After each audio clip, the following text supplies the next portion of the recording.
Hey there again, my friends. Welcome to Section 4 of our Facebook Remarketing 3.0 video training. Additional tips to consider. In this section, we are going to close this training series by discussing what works and what doesn't for Facebook remarketing, as well as by answering some of the questions that you will find yourself asking while you advance in your remarketing efforts. Here's a summary of what you will find in this section. Do's and don'ts, premium tools and services to consider, shocking case studies, and frequently asked questions. So, let's start by taking a look at the do's and don'ts of Facebook remarketing. Do's and don'ts.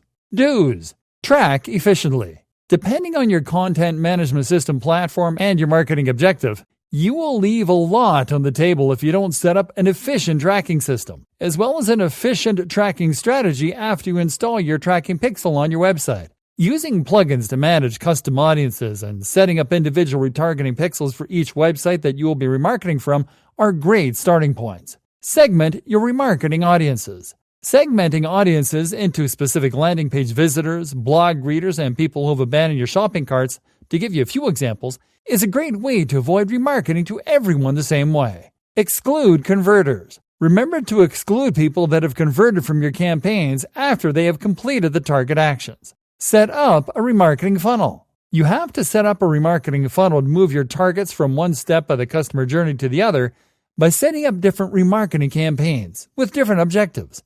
That way, you would be moving your customers from awareness to consideration to purchase efficiently. Match offers with qualifying audiences. You have to match the right type of audience with the right type of remarketing offer. For example, you can retarget visitors that have spent some time reading your material with a free ebook, but you shouldn't retarget them with a sale. Bid less for non-converters.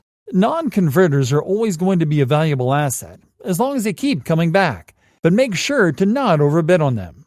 Keep an eye on your ad frequency. The highest ad frequency on Facebook remarketing campaigns should be kept at 1 to 3 views, up to 10 views maximum, as that is when the click-through cost will increase. Split test. Make sure to test out 2 or more variations of the same adverts, each one with different assets, and then look at the results to see which variation performs better. Then keep optimizing it accordingly. Review your placements. Some audiences respond better to remarketing on certain environments and on certain devices, so make sure to check how well your remarketing materials perform on desktop and mobile, as well as whether they perform better on the newsfeed or on the right-hand column.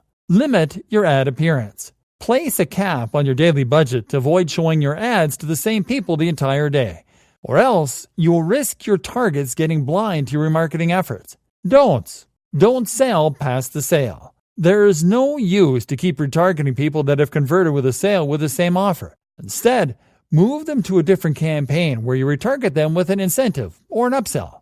Don't target all visitors the same. All your website visitors are different. Some will land on your site by accident. Some will be repeat readers. Some will be simple researchers. And some will be potential customers in need of a little push to make their final purchasing decision. So target them accordingly. Don't overestimate daily performance. Daily performance is not an indicator of remarketing success, as there are many factors that can contribute to or affect your remarketing efforts. And some leads can take days or weeks before they engage with your remarketing or convert. So make sure to analyze your performance over time instead. Don't ignore high-selling seasons. You have to prepare season-specific remarketing material to retarget people during national festivities, the holidays, and worldwide spending sprees such as Black Friday.